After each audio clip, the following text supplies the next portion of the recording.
Ceci est un livre audio autogénéré par Google. Aaron Appelfeld. Le réel et l'imaginaire. Espace littéraire. Collection dirigée par Maggie Albet. Dernière parution. Élisabeth Legros-Chapuis, Le Mexique, un cas de fascination littéraire au pays des chiens morts, 2011. Claude Frioult, Le chantier russe. Littérature, société et politique. Tome 2, écrit 1969 à 1980, 2011. Najib Redouane, Yvette BenayounsZMIDT, dire, Degré l'œuvre romanesque de Gérard Étienne. Eucritéès d'un révolutionnaire, 2011. Fabrice Bonardi, Sous la dire 2, La nouvelle George Sand, 2011. M.D. Shelton, La révolution imaginée. Haïti et les autres, 2011. Mireille Nicolas, Henri Bosco, Le Mathéotime, 2011. Nathalie de Courson, Nathalie Sarraute, La peau de maman, 2010. René Agostini, Théâtre poétique et ou politique, 2010. Joël Bonninponier, Les Goncourt à table, 2010. Christine Lara, Pour une réflexion xomuno-culturelle de la lecture, 2010. Bernard Poche, Une culture autre, La littérature à Lyon 1890 à 1914, 2010. Lali Second, De la déficience, représentation imaginaire, perception du handicap dans la littérature contemporaine 2010. Claude Frioult, Le chantier russe. Littérature, société et politique. Tome 1, écrit 1957 à 1968, 2010. Céline Giton, Littérature d'ailleurs. Histoire et actualité des littératures étrangères en France, 2010. Hassan Wabi, La beauté de l'absent, 2010. Claude Hersfeld, Paul Nizan, écrivain en liberté surveillée, 2010. Charles Weinstein, texte réuni par Récits et nouvelles du Grand Nord, 2010. Avant-propos. Dans son ouvrage autobiographique Une vie, Simone Veil évoque l'œuvre d'Appelfeld et parvient à la conclusion suivante. À sa lecture, je me suis rendu compte qu'au fond nous aurons toujours vécu avec cela, la Shoah, Monsieur I. Certains répugnent à l'évoquer. D'autres ont besoin d'en parler. Mais tous vivent avec. Ce livre est d'une certaine façon un hommage aux personnes qui vivent avec, aux hommes et femmes qui ont fait partie du paysage humain de mon enfance en Israël et qui, par un courage exceptionnel, ont survécu au passé pour reconstruire une vie nouvelle. Aaron Appelfeld, dans son écriture unique qui touche l'au-delà, rend leur vécu éternel. Son histoire est la leur, un tissu à la fois fin et terrible où le passé lointain, le passé proche et le présent projettent un regard nouveau sur l'avenir. La fiction n'est que documentaire, la narration empruntée au vécu, c'est pourquoi cette monographie est fondée sur des va-et-vient entre le réel et l'imaginaire, entre la vie et le récit, entre l'histoire véritable et l'histoire de l'histoire. Appelfeld de lui-même, toujours accessible, toujours accueillant, m'a beaucoup aidé dans mon travail. Il a soutenu ma démarche avec une simplicité et une honnêteté remarquables.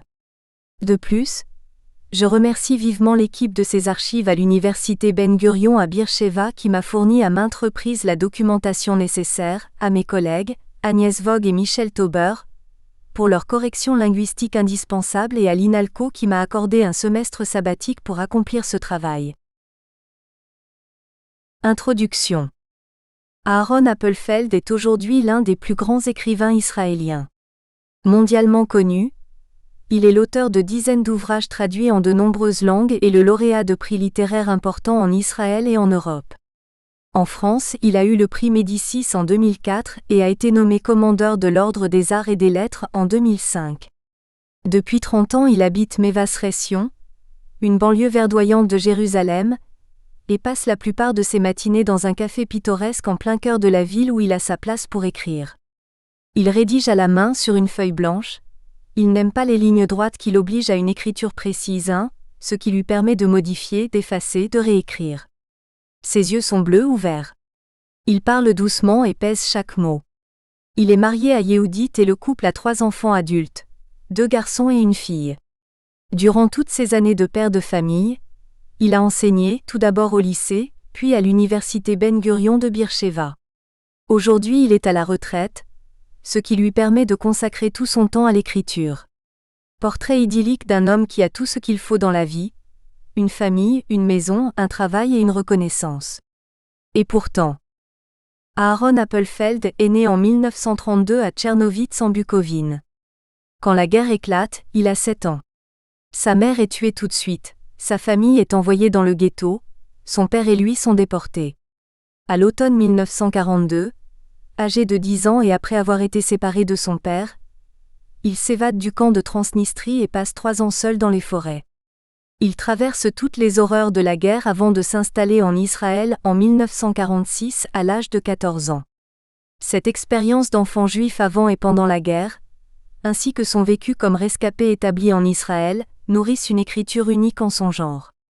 En effet, dans un entretien avec M. Glusman II, l'auteur lui-même confirme que ses livres se lisent comme des chapitres d'un ensemble plus vaste et que sa seule façon de procéder est d'écrire un seul livre qui soit composé de plusieurs parties, et en guise de signature à cet entretien effectué en 2000, il ajoute « Jusqu'à présent j'ai écrit le premier tiers ».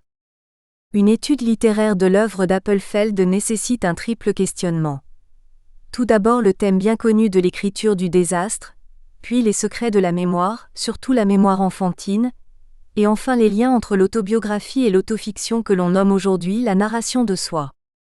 Il nous semble que la polémique sur l'écriture du désastre n'a plus sa place ni dans la critique concernant la littérature de la Shoah en général, ni dans le cas précis d'Appelfeld. À partir du constat d'Adorno, à savoir que toute poésie après Auschwitz est considérée comme un acte de barbarie, ce type d'écriture est examiné non seulement à l'aide de critères esthétiques portant sur le procédé poétique en soi, mais aussi et surtout à travers des considérations d'ordre éthique et humain portant sur le contraste entre l'imaginaire qui serait à la base de toute fiction et la nature non représentable et par conséquent non verbalisable du désastre 3. Or, en dépit des nombreux essais traitant du sujet et des vifs débats de la critique littéraire, ce sont les auteurs eux-mêmes qui, par leur écriture poétique et narrative sur la Shoah, ont tranché le débat, compréhensible ou non, justifiable ou non, vraisemblable ou non, cette littérature dont les écrivains sont les survivants ainsi que leurs enfants ou bien d'autres encore, existe et occupe une place de plus en plus importante dans la culture contemporaine du monde entier. Par contre, les deux autres questions sont bien liées à la méthodologie de notre ouvrage et se trouvent de façon évidente au cœur du sujet. Dans son livre le plus autobiographique, Histoire d'une vie 4, Appelfeld évoque la nature floue de la mémoire humaine de 3 points de vue différents. En premier lieu le choix du contenu à retenir, puis la conceptualisation des souvenirs retenus et enfin les modes de transmission. En d'autres termes, les questions qu'il pose concernent à la fois le quoi et le comment. En fait, l'auteur lui-même, dans son préambule, considère son ouvrage comme l'histoire conflictuelle de sa propre mémoire à travers laquelle on pourrait dessiner les étapes principales d'un processus psychologique caractéristique des survivants en général et en particulier de ceux parmi eux qui effectuent un travail de transmission. Tout d'abord, l'oubli du pire par la création de trous noirs, résultat direct d'un refoulement, acte inconscient de défense par lequel le moi rejette des épisodes douloureux de son passé afin de reprendre la vie d'après-guerre. Une étape que l'auteur dénomme Tardoma Ashika, le sommeil de l'oubli 5. Puis des accès soudains, provoqués inconsciemment pour des raisons indéterminées, à des souvenirs occasionnels qui se bloquent de nouveau par la suite. Cela conduit à une schizophrénie, selon la formule de l'auteur, entre là-bas et ici, entre le haut et le bas, une lutte à laquelle participent toutes les composantes de son âme. Enfin, la quête du sens et de la cohérence dans une tentative de relier les fragments isolés du souvenir selon telle ou telle logique pour rendre la transmission possible 6. Pour ne pas tomber dans l'erreur, pour rester en contact véritable avec la gravité du vécu, Appelfeld insiste sur l'évocation de la mémoire à travers les sensations. À plusieurs reprises, il constate que le seul véhicule de la mémoire capable d'empêcher la falsification est de caractère corporel et non pas intellectuel. Nom, date, lieu, ceci pourrait facilement tomber dans l'oubli, pourtant c'est le corps qui se rappelle le passé à travers une sensation de froid, la pluie, une odeur, une voix. La survie pendant la guerre est avant toute autre chose de nature physique. Elle se traduit dans une quête de pain, d'eau, d'un abri pour les nuits glaciales, d'un peu de chaleur. La faim, la soif, la peur de la mort rendent les mots inutiles, nous dit-il, et par conséquent ce ne sont pas les mots qui restent gravés dans la mémoire, ce sont les sensations. Ainsi, À travers les fragments où les déclencheurs physiques conduisent au souvenir de sensations, le point de vue de l'enfant se forme. L'auteur adulte avoue n'avoir retenu que sa mémoire enfantine, celle qui ignore les détails de nature historique, les noms, les dates, les personnes, pour conserver en lui seulement des images ponctuelles, des sentiments forts mais non verbalisés, des couleurs, de ce dynamisme obscur qui constitue les rêves. Bien qu'officiellement nous ne disposions que d'un seul ouvrage se présentant comme autobiographique, intitulé Histoire d'une vie, il semble que l'ensemble de la narration d'Appelfeld est en fait une autofiction, un grand livre constitué de chapitres pour reprendre ses propres mots. En fait, une lecture approfondie de son autobiographie et de ses interventions publiques dévoile des lacunes, des trous noirs dans la véritable histoire de sa vie qui sont soit trop intimes, soit trop douloureux, et dont il parle vaguement ou pour ainsi dire jamais. Ces trous sont comblés autrement, par le biais de la fiction, mais jamais de façon exhaustive. Il le dit lui-même encore et encore. Je n'ai pas encore trouvé de mots pour ces violentes taches de mémoire. Et par la suite, une épreuve profonde, j'appris peut être faussée facilement. Il est tout à fait possible de reconstruire certaines lacunes, à travers son écriture romanesque par laquelle il laisse parler les autres qui ne sont en fait qu'une partie de lui-même. Une telle lecture montre bien dans quelle mesure les liens entre la fiction et l'autobiographie, le réel et l'imaginaire, sont complexes et pourquoi il faudrait parfois douter de la crédibilité du narrateur autobiographe. A-t-il toujours envie de tout dire ? Est-il capable de le faire ? C'est donc ainsi que nous allons procéder dans la première partie. Pour mieux comprendre l'univers fictif constitué dans son œuvre, chaque étape dans la chronologie de son récit sera examinée selon deux sources parallèles. D'une part, les faits tels qu'ils sont fournis par la documentation historique ainsi que par lui-même, soit dans sa pseudo-autobiographie, soit dans ses entretiens publics, soit dans le cadre de rencontres personnelles. D'autre part, nous procéderons à une étude détaillée de ces mêmes composantes ou bien de leurs équivalents dans ces textes de fiction, afin de dévoiler à travers le romanesque et l'imaginaire ce qui n'a jamais été dit ou raconté à titre personnel. Notre hypothèse clé dans ce travail consiste dans le fait que c'est seulement par son écriture que l'auteur parvient à transmettre le non transmissible, et que son style unique, empli de silence et de non-dit, constitue, tout en étant l'écriture du désastre, l'art de la transmission au meilleur de lui-même. Un ensemble à part de l'ouvrage sera consacré à son style, à son art poétique et à sa réception, conflictuelle en Israël et triomphale dans le monde occidental. Appelfeld a commencé sa carrière d'écrivain quand le mythe du nouveau juif, le Sabra, dominait non seulement la politique d'Israël mais aussi sa littérature. D'une certaine façon, il se trouvait en compétition avec Abbé Yehoshua, Amos Oz et S. Iger, qui chronologiquement font partie de sa génération, mais sont culturellement très loin de lui. Eux parlaient du kibbutz, du Palma 8, tandis que lui évoquait les immigrants et les rescapés. Pour eux, l'hébreu était leur langue maternelle, leur langue tout court, alors que lui a dû l'apprendre comme une langue étrangère.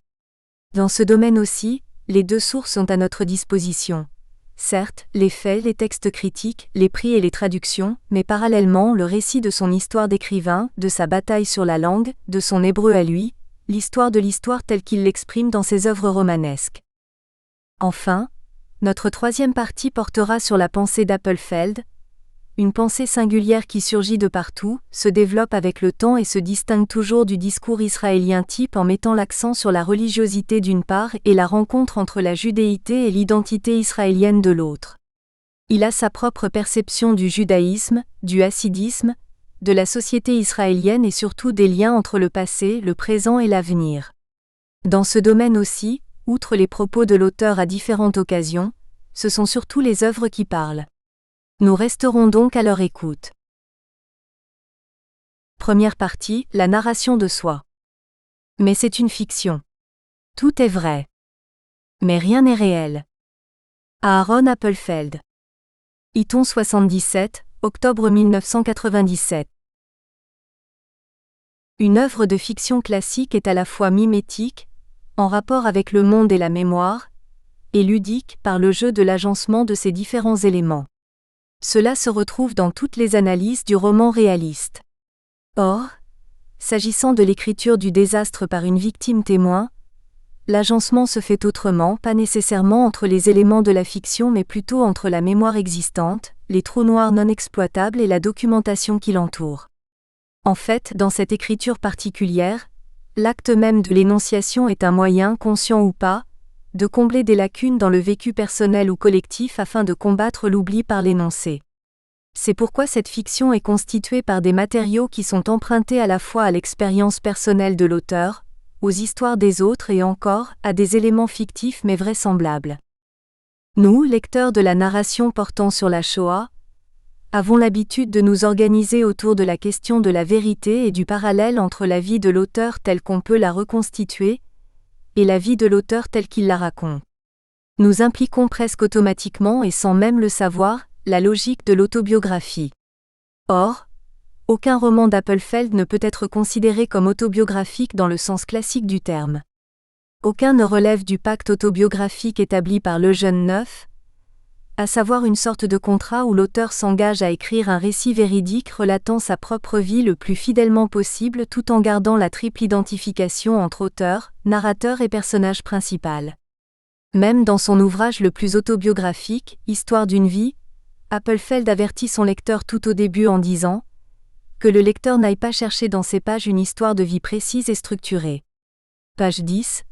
Ce n'est pas un hasard si l'ouvrage est intitulé Histoire d'une vie et non pas Histoire de ma vie.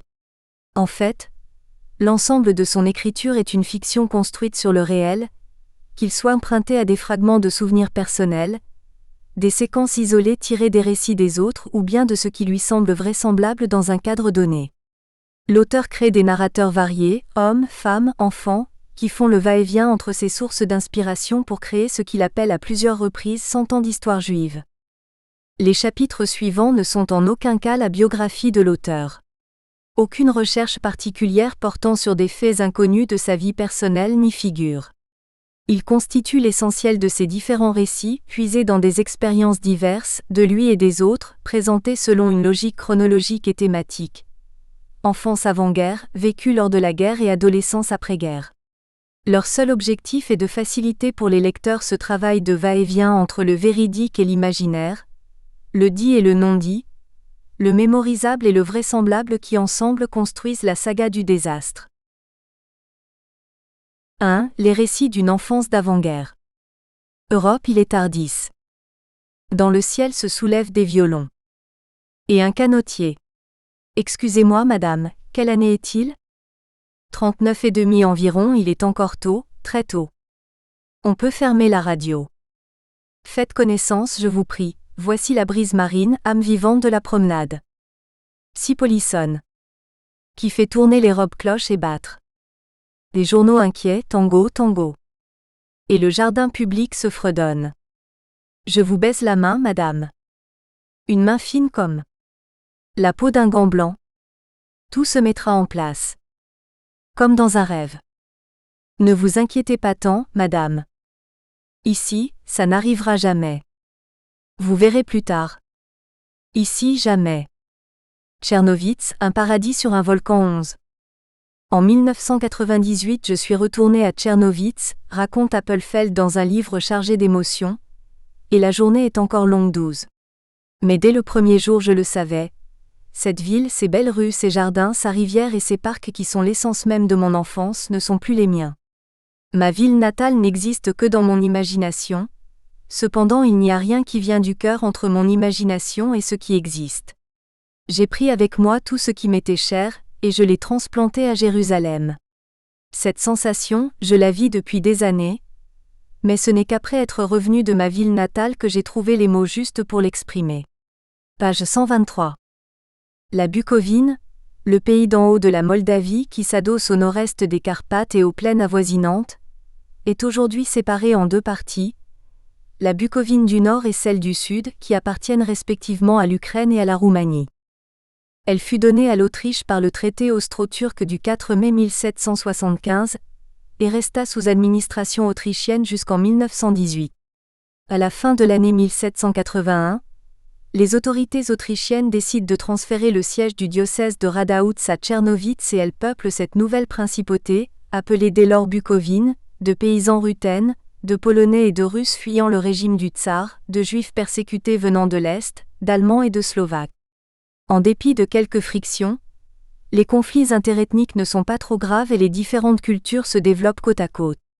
Au cours de la deuxième moitié du XIXe siècle, les Juifs accèdent à l'émancipation, la langue roumaine est autorisée et le développement de la culture ukrainienne est plus florissant en Bucovine que partout ailleurs en Ukraine. L'école devient obligatoire, le multilinguisme est permis et courant dans les écoles.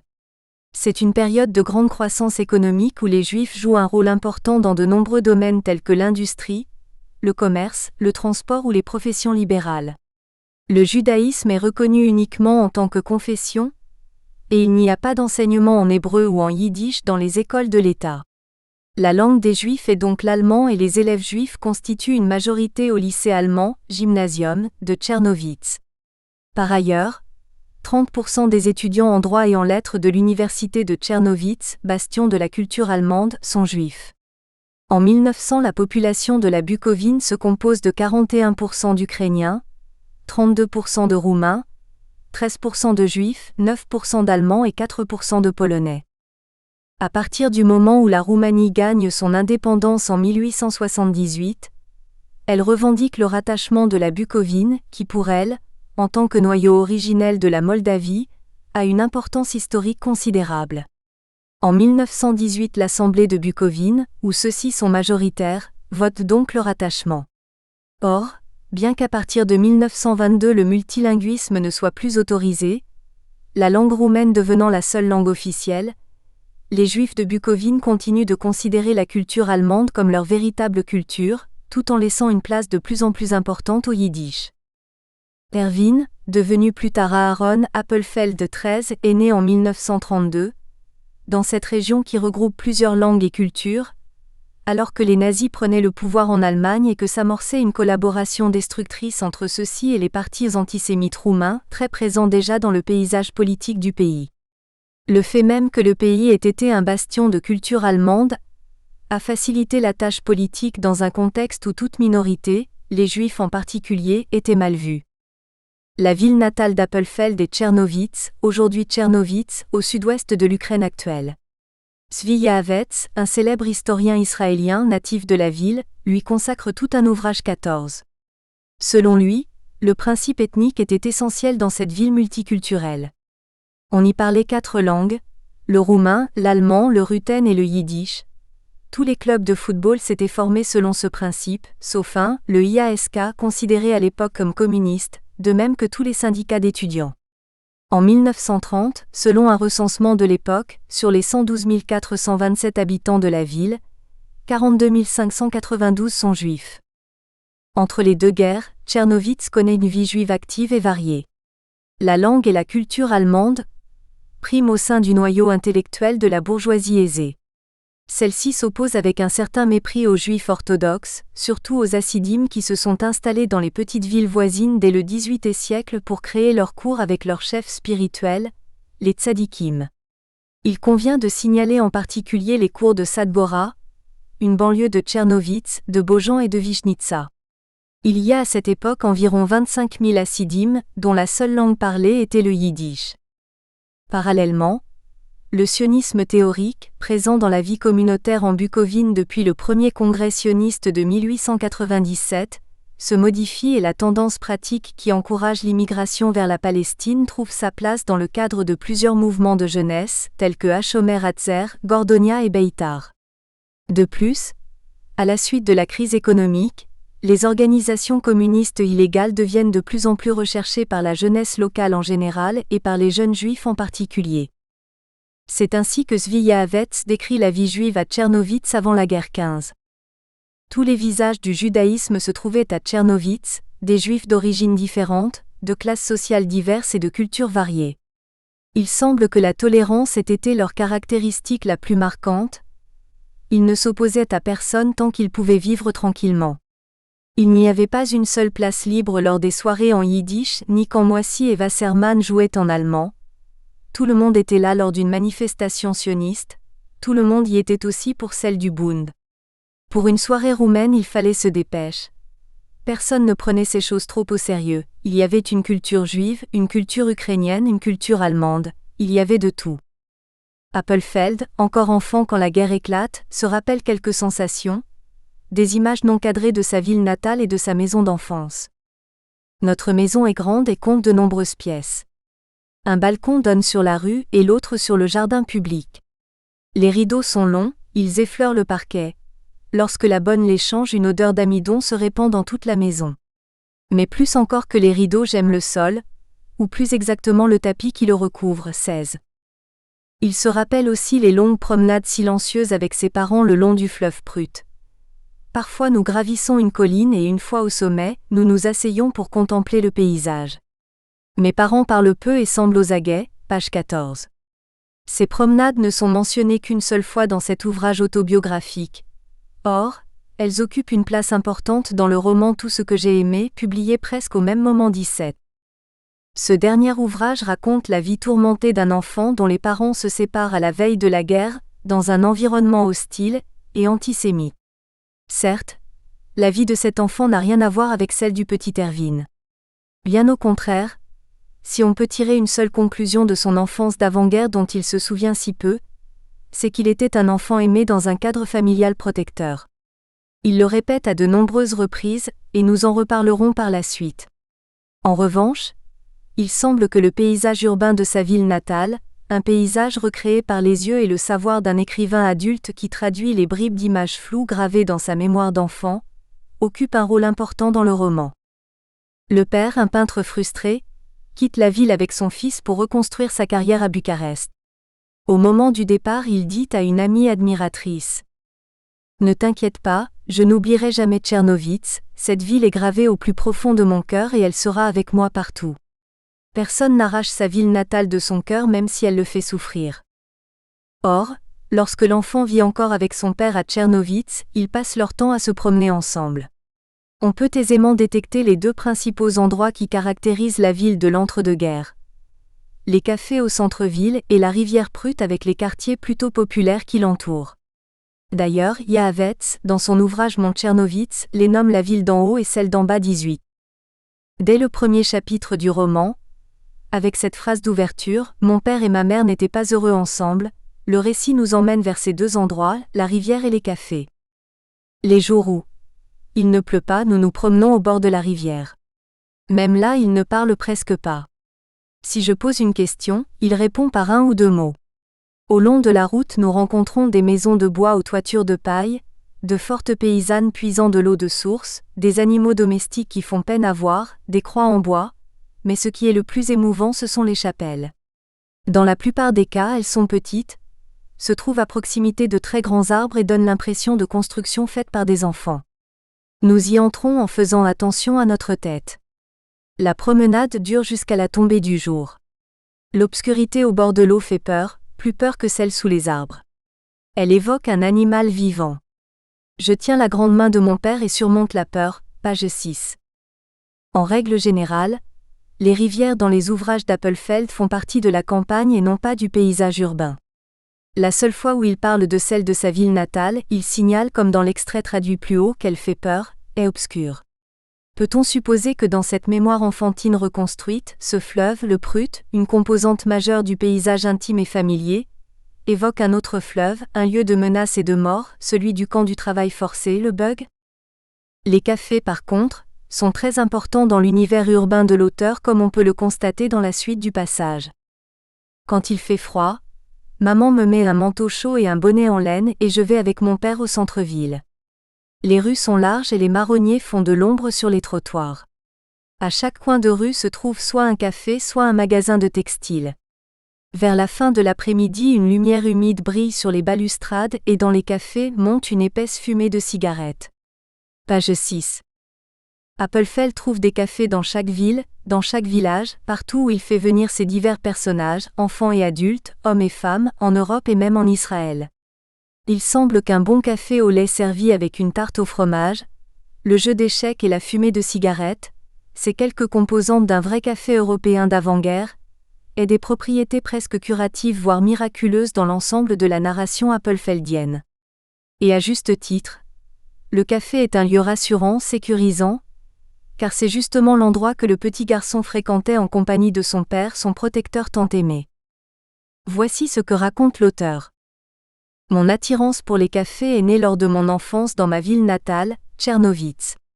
Il y avait du monde, mais pas trop. Les habitués avaient leur place, les garçons les connaissaient. Ce qui était typique des cafés de mon enfance, c'étaient les coins un peu obscurs où les gens jouaient aux échecs. Ils restaient pendant des heures, observant l'échiquier comme si l'avenir du monde entier en dépendait. Mon père était un bon joueur. Les gens suivaient attentivement ses coups. Adulte, en quête de moi-même, j'ai fréquenté les cafés.